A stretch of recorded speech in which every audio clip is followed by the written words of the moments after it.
Muhammad Rasulullah wis wantine tan sedilingke wis wantine padha nindakake ajan wis ngumandang wayahe sembahyang netepi wajib dawuhing pangeran salat yakti jagae agama limang wektu utusan sati jaga kanthi istiqomah lan sing tumanina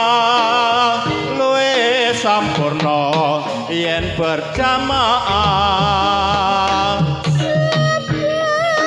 luhur lan asar salat sayekti ngadohke tindak mungkar Karib lan iso jangkepi prayogane ditambah salat sunate aja sambrono